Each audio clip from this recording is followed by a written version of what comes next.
Hello to you. Welcome to Friday Nights with Neisha, yours truly. So happy to be here with you tonight.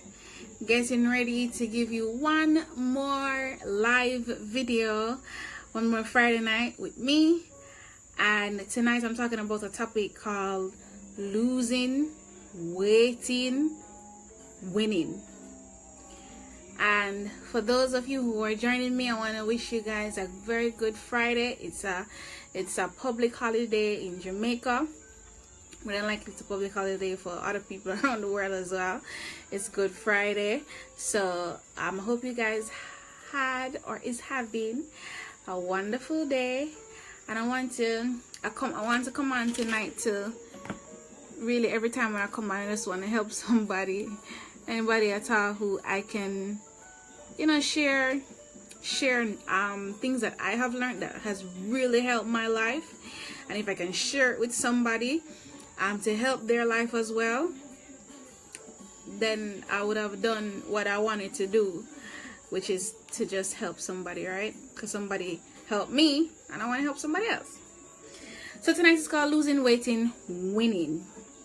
And of course, I'm going to explain to you what I mean so you can understand me. You can leave this platform learning something and then making your life even better hereafter. So,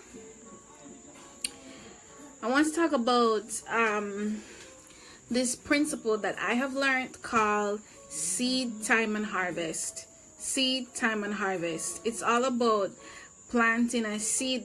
Those of you who know of the scriptures or is familiar with the scriptures, you know about the principle called seed time and harvest. Those of you who aren't, it just means that I would give whatever I have, and so that's the seed, and then the time, which is the waiting period, and then harvest, which is when I get back what I sowed plus more. It's like planting a mango seed and then getting a whole mango tree with many mangoes. That's why it's called seed time and harvest. So what I wanted to make to explain to us that since today is Good Friday, we know that Good Friday is all about when Jesus was crucified on the cross. It was when he gathered around with some of his friends, his disciples, and then the following day they crucified him. So that was a day like today. They would crucify him, right? My battery running low, so let me just plug in my phone. Yeah, so they did that or not. All right, so they did that. They crucified him. So one thing that I found out is that Jesus is actually a seed.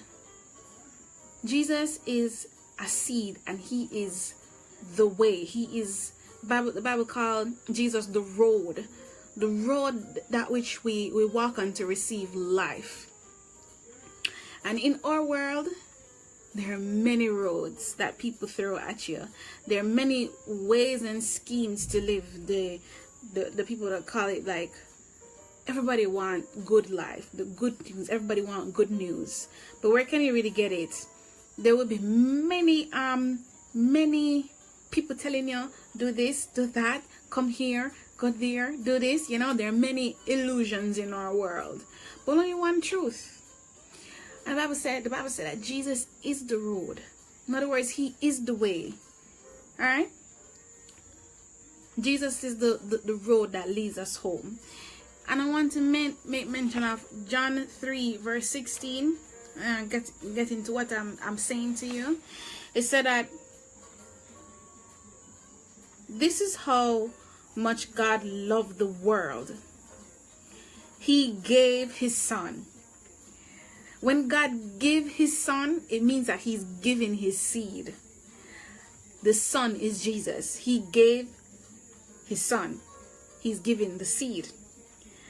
His one and only son is as if you have $1 and you're giving. The Bible said that Jesus wanted a family, so he gave his son, the only thing he had. You have one son, but you want a whole family. That's God's desire, to have a whole family. So, because he loves us, right? So he loved the whole world, but he only has one son. And the Bible says he gave his son. That's him giving up his seed. And that is why. All right, and then also God give us time as a gift. So he gave his seed. It said, and this is why, so that no one needed to be destroyed.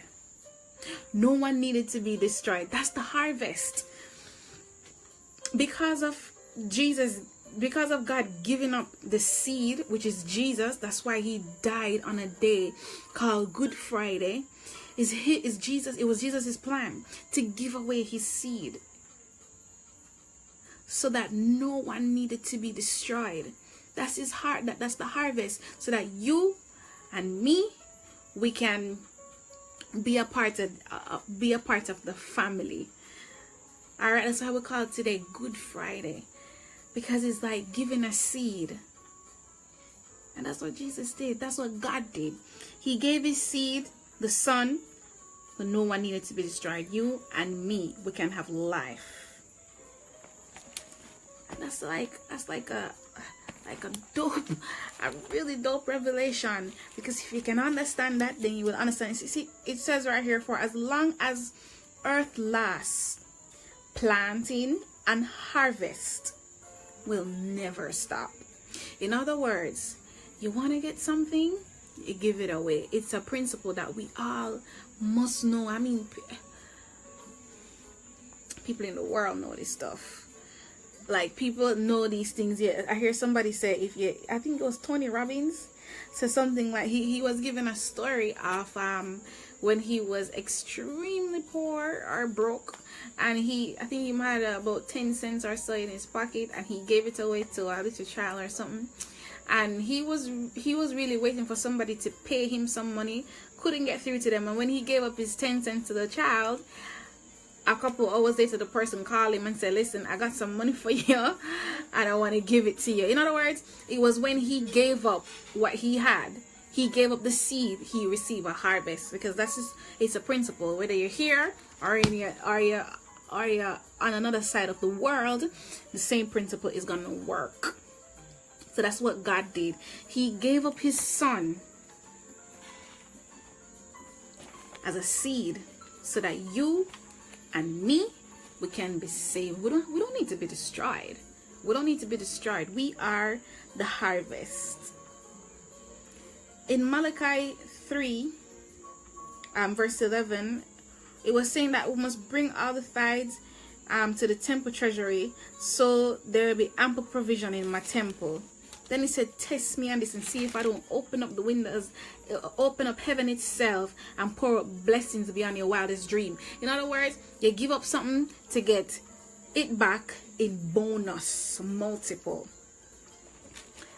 And I keep on reiterating, it's the same thing that God did when he gave up Jesus as a son, as a sacrifice. His life. Jesus was the one who gave up his life because the Father told him to do it. He was being obedient, and so he gave up his life so that you and me, we can become his family. We can be one whole family, one big family. See it here, I have it written down. It says, God has a need. He wanted a huge family, but he only had a son, Jesus. And so he gave away his only son as a seed, so he could have a harvest, which is us, a family. So even God uses this principle: losing, waiting, winning. And the reason why I title it Losing, Waiting, Winning is because when you give up, you have something. Most of us, when we have something, we want to keep it, we want to hoard it. Somebody said the word teaches us that we should get all we can and then can all we get. That's like hoarding. Hold on to it. Don't want to lose it. But then when we're actually supposed to give it away. When you give it away, it feels like you're losing. It feels like you're losing because you gave away the only thing you had. And then there's this waiting period. And then afterwards, there's a harvest. It's called winning. It has to work. It has to work. The harvest has to work. Like because of what Jesus did on a day like today, we call Good Friday, he died on the cross. Because of what he did, his blood poured out for me. His body broken and torn up for me. That's why I can be a part of the family. That's why you can be a part of the family. We are the harvest. We are his trophy. We are the reason he died. We are it. We are it for him. Alright? And I want to read something for you from my book, my recent book called My Story to Good Health. You can check this book out on Amazon, or you can send me a message and I'll try to reserve. I have a few hard copies leave, so you can send me a message and I'll reserve one for you. Definitely, I'm going to do that for you. Or if we're not in such close contact, you can order it on Amazon. It's called My Story to Good Health. Let me read the subtitle. A simple story to change a crisis into an opportunity. When you read the story, you'll understand what I mean. But I want to read a poem from the book. I want to read a poem from the book. I'm going to share it with you so I can bring home what I am saying. Just a simple part of it, really. Poem is titled Good Health. It says, good health, what is that? I hope it is something I can enjoy. Wait, no. I know I will enjoy it. I mean, the phrase itself starts with good. So what is good health really? Well, I know one thing for certain. When Jesus was beaten with many whips, it translated into our healing. Wow.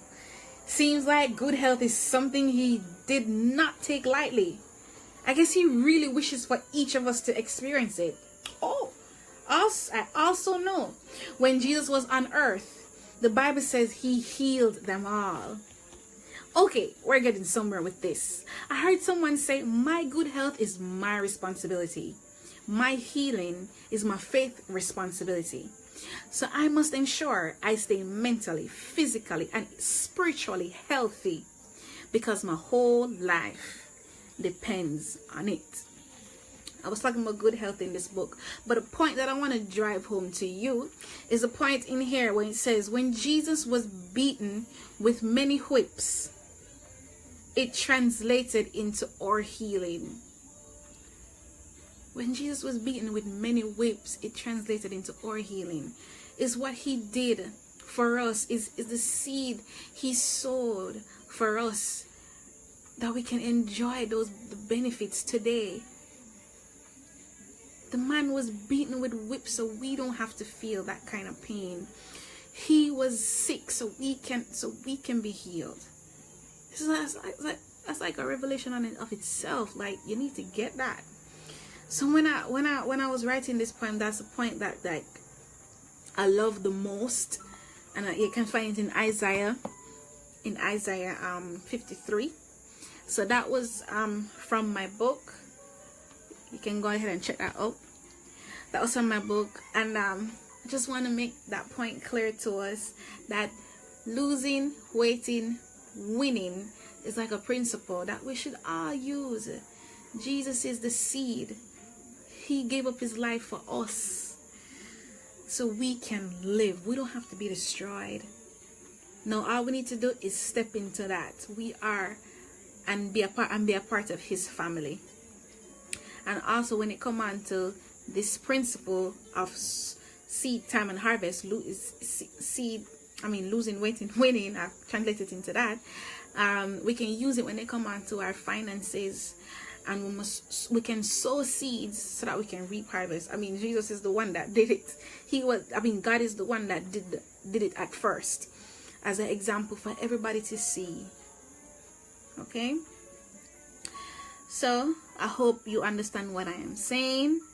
I hope it helps you tremendously. I hope you benefit 100% from this.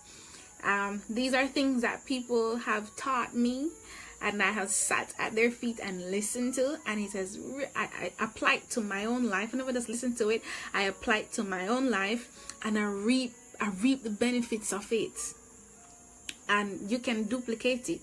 You can do the same thing, and you'll reap the benefits of it. First, accept Jesus as your Lord and Savior, so that you can live a good life. You can live a well life. You don't need to be destroyed, and you can be happy and healthy and at peace. Okay, so as for all of us, and I hope you enjoy. I hope that helped you to better understand why we celebrate Good Friday. It's celebrating what Jesus has done for you and for me, for us to enter this wonderful, glorious life of good news. Being better and doing better every day. So I love you guys, and God bless you all. And send me a message. Don't be afraid to send me a message. I look forward to reading your message. Check out the book. Go on my website. Subscribe to the website. And stay up to date with my messages. Stay up to date with my live videos and such. And also, I have another book coming out. If you subscribe to my website, I will send you some information on that. And you can stay tuned. I love you. I love you. I love you. And I hope what I say helps you. And until next week, Friday, peace out.